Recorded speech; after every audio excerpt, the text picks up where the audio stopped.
Here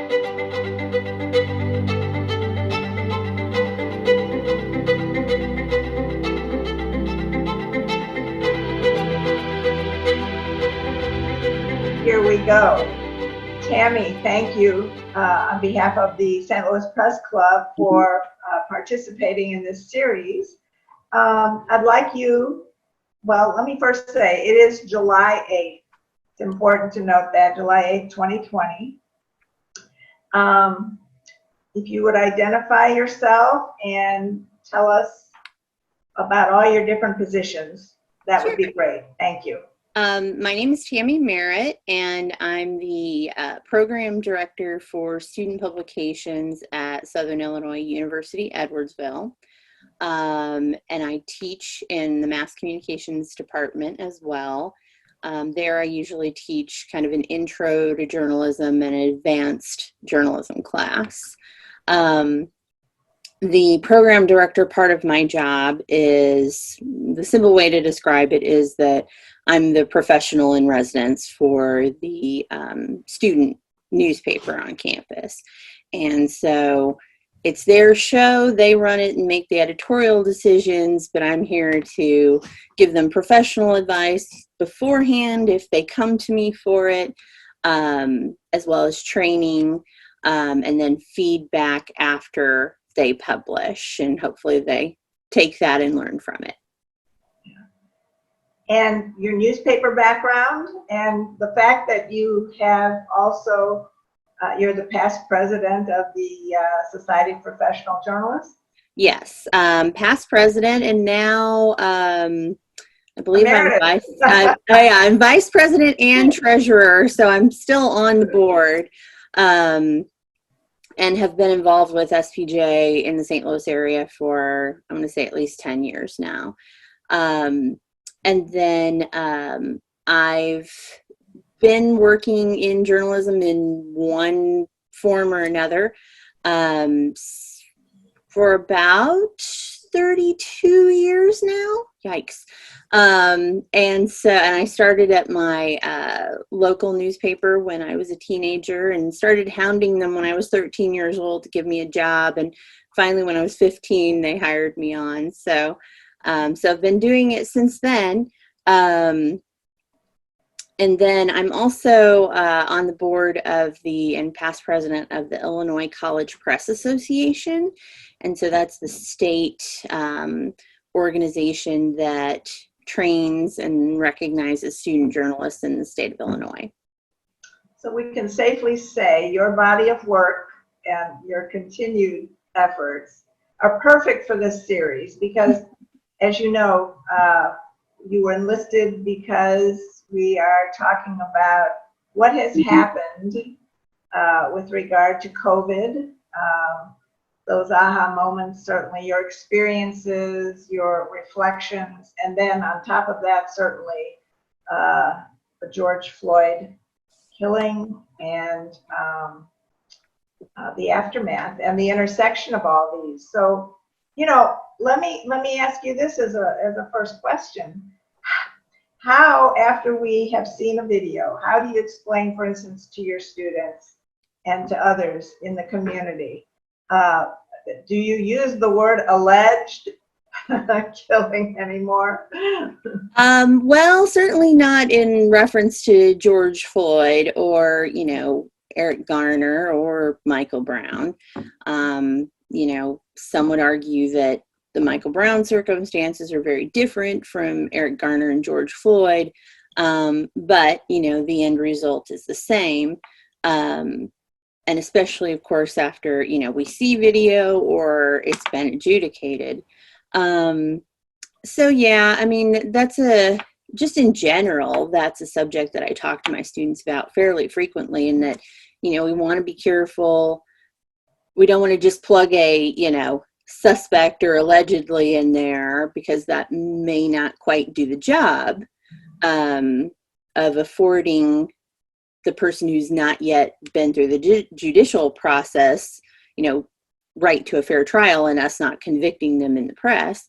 But at the same time, you know, what terminology do you use?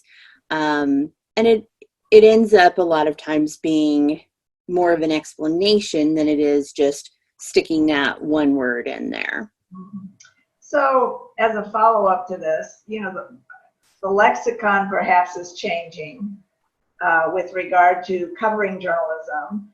Well, let's talk back to COVID, the words that we use, the connotation, the essentially the information we receive and the verification. Can you address those in the context of COVID, and then later, certainly, with the unrest that followed with regard to the George Floyd killing?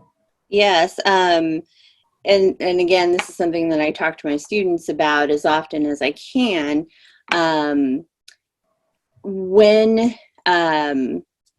When all the decisions were being made, or rather weren't yet being made on the SIUE campus about, are we closing?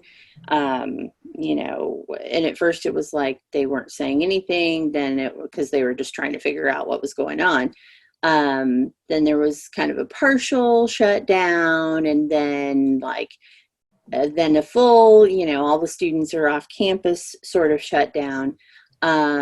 Just the logistics of that, the students, we would have to change our publishing plan literally 3 times in 1 week, down to the point of we're putting a print edition together for the next day, and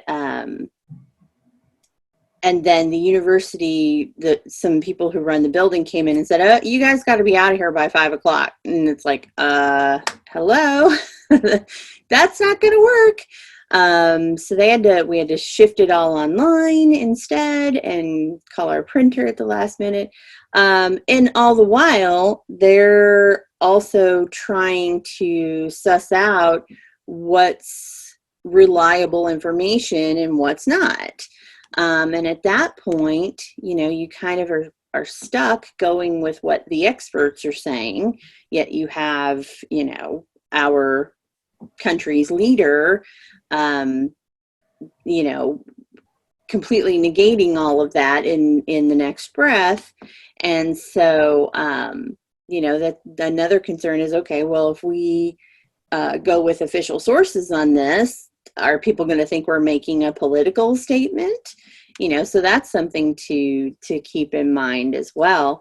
So yeah, there was a lot of that, trying to, on the fly, try to figure out what the most reliable information is. There were a lot of rumors going around too about, various things that could protect you or get rid of the virus. And my students were, we're all human, so they were susceptible to, wanting to believe that there was this easy cure out there. And in a group chat that we have, there was some discussion about this particular thing as if it were serious, and that, maybe we should do an infographic. And I'm like, whoa, back up here. Let's make sure that this is, we need to stick with legitimate sources on this. So I kind of reined them in a little bit back there, and then they got focused again. And then, a week later, it would be different. So as we're learning about the virus, it's still changing. 1 week, children aren't as susceptible. The next week, sometimes they're more susceptible. So it's really flip-flopping, and my students are doing a good job of trying to stay up with it. And then in regard to the George Floyd situation, especially in the St. Louis metro area, which Edwardsville is about 20 minutes from downtown St. Louis,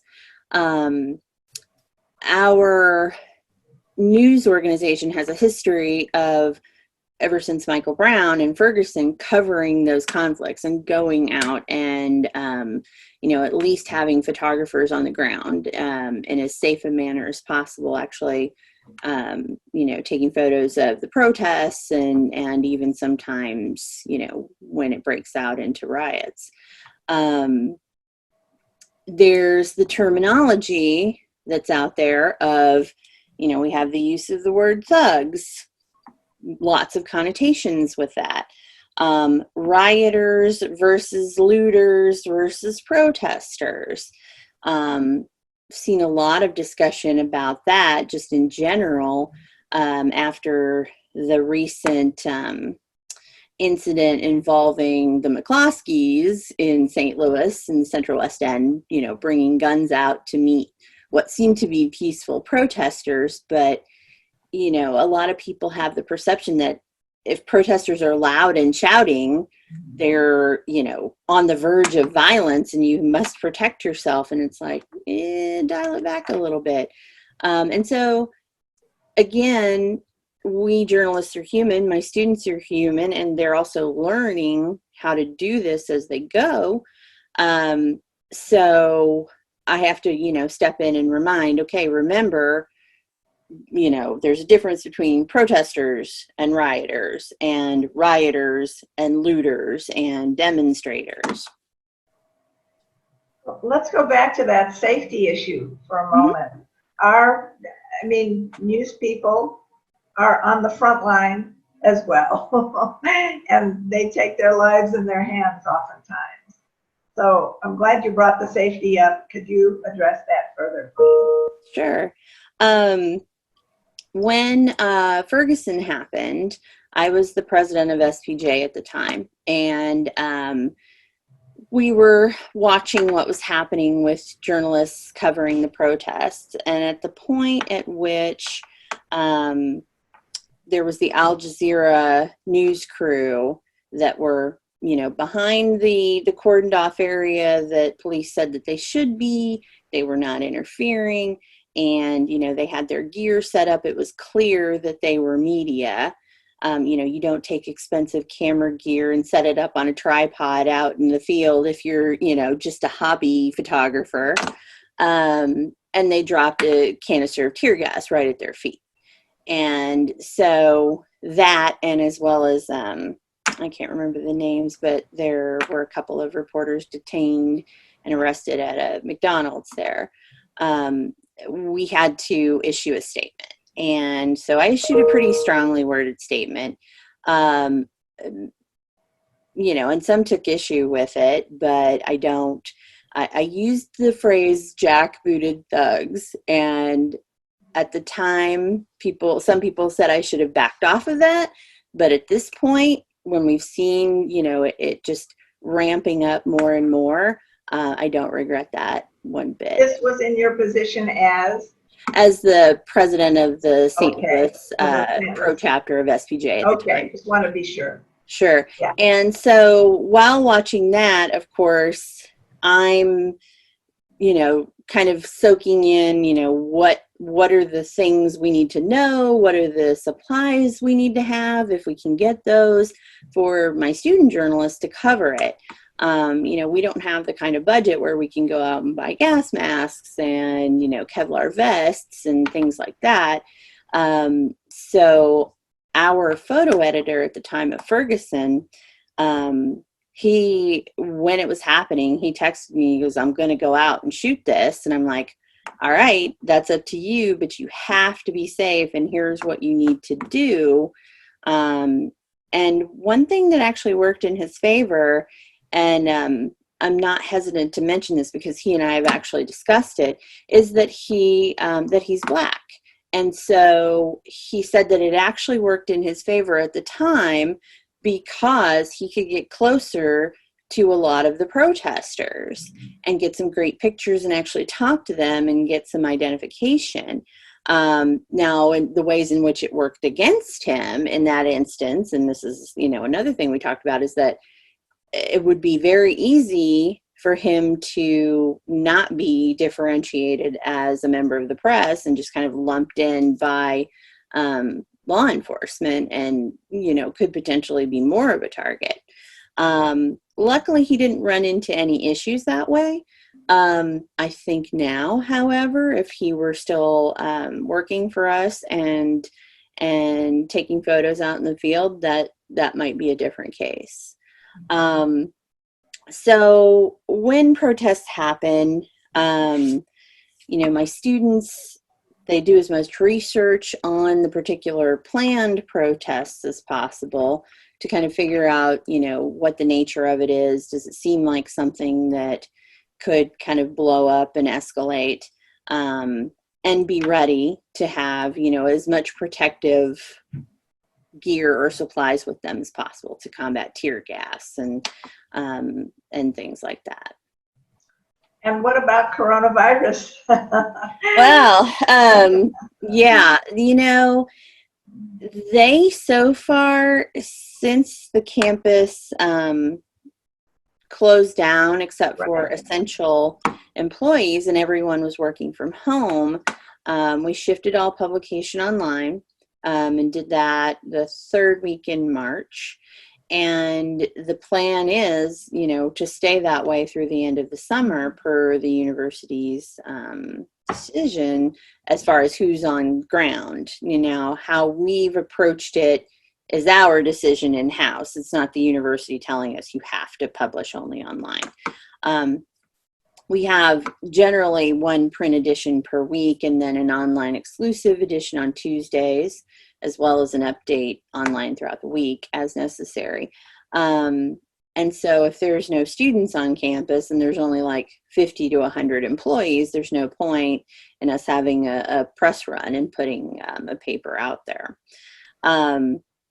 So they've all been working remotely and doing their interviews remotely. That's been a bit more of a challenge because how do you get a hold of these people except via email? And we've noticed that, via email, while people are working remotely, they may not necessarily be keeping up with their email the way they would if they were in the office. And then there's no, say we send an email, they don't get back to us. We don't have their office extension to call. We could call their office extension, and if they've left an alternate phone number, great, but most of them haven't done that. So getting a hold of sources that are campus related has been a bit more of a challenge.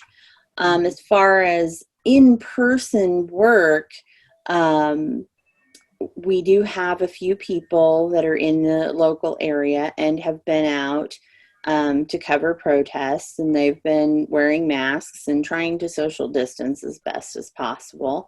And that presents a challenge in regard to photography. If we can't get close enough to talk to people to ID them, we have a lot of photos that are kind of, protesters, et cetera, a lot of general cut lines. The challenge still lies ahead for them of when we come back to the campus in the fall of the logistics of interviewing in person and that staying 6 feet away. And, will people even be willing to have in-person interviews? So your thoughts about everything that has happened since, let's say, February, March timeframe until now, and what you believe the near future looks like as a result? Well, for us in particular, it has helped the students learn to be more flexible. Student reporters, student journalists sometimes tend to we set things up in a somewhat traditional way so they get a real world experience as far as like the hierarchy and the assigning and the workflow. And when it comes time to switch that up because of, stories falling through or whatever, they're not as skilled in being as flexible as professional journalists would be. That said, of course, the student journalists have the same rights and responsibilities as professional journalists. And I expect them to operate as such. So this has kind of pushed them a little bit to learn to be more flexible, which if they decide to go into the field professionally, that's going to help them to already have that experience. I think in the future it's going to be harder, at least, the near future, probably the next year, harder to have in-person interviews. We'll probably be doing a lot more through Zoom, which is better than phone, but, there's still some limitations there that are different from, physically in the same room. What do you, can you address that a little more so? Sure. I think the students, another issue that the students sometimes have, and it's part of their learning process, is being assertive. And so it's possible, it wouldn't surprise me, and this is something that I'm going to warn them about, that people who are usually hard to pin down for an interview anyway are going to always default to Zoom. And they a lot of times won't feel like they can say to, the chancellor or the vice chancellor of whatever department, is there any possible way we could meet in person and, social distance, because I'd really like to talk to you in person.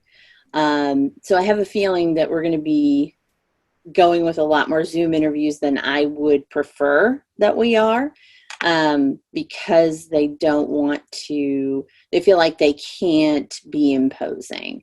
And so, that also falls in line with them also having to learn to ask the hard questions and press the people in positions of authority. And so, those kind of go hand in hand. So hopefully they'll also get to that point where they can ask for an in-person interview. At least ask, it doesn't hurt. And if the answer is no, the answer is no. Yeah.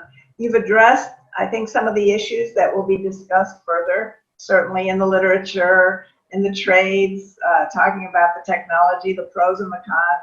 In cases just like this, it's a perfect example. One more question, and that is for Tammy. What has all this meant to you, for you? I would love to hear your absolute personal take on all this. Well, I'm pretty close. I have two sets of students. I have the classroom students who I'm usually pretty friendly with, because I'm a pretty laid back person in the classroom. And then I have my newsroom students, and we're all actually pretty close, because I want to foster that team environment, that we're all in this together, and if one domino falls, all the dominoes fall, so we need to support each other.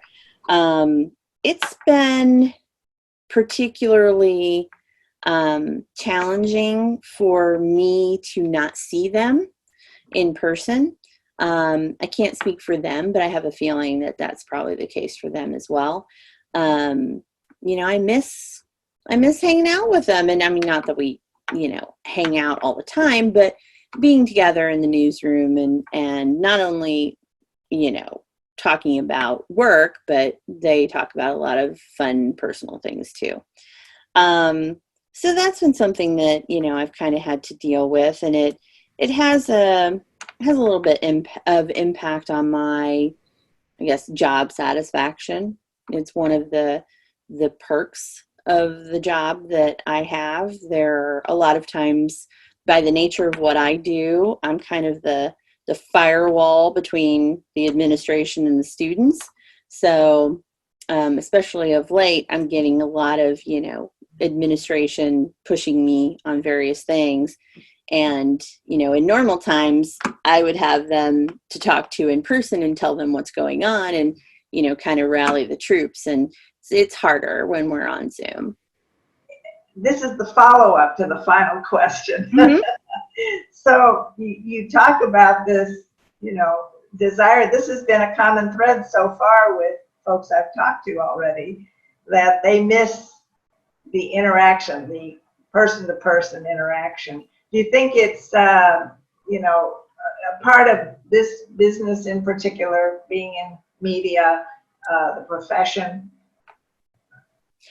Yeah, it's kind of it, a lot of us are in this field are cynics, I guess. I don't want to speak for everybody, but I think a lot of us are kind of glasses half empty sort of people. And so it's a bit worrisome that, wow, are we ever going to be able to just go out and interview strangers and cover news that's breaking in that way?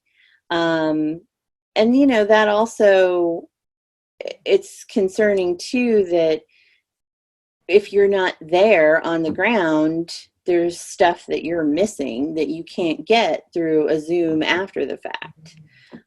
So, are we going to be relying more on just official channels? We all know that you can't just rely on official channels because then we become, state-run media almost. So there's that concern because of a lot of us, I think, probably all of us who are in this profession, we're not in it for the money. We're in it because it's a calling that we feel very strongly about. And so it's unnerving to kind of see those possible shifts that are coming. Your honesty, your candor, these are wonderful things for your students. So good for them if they have you as their teacher. And for us, St. Louis Press Club, we are honored that you have taken the time to spend with us to be a part of this series. Oh, well, thank you so much for asking me. Thank you, Tammy, and best wishes. Thank you.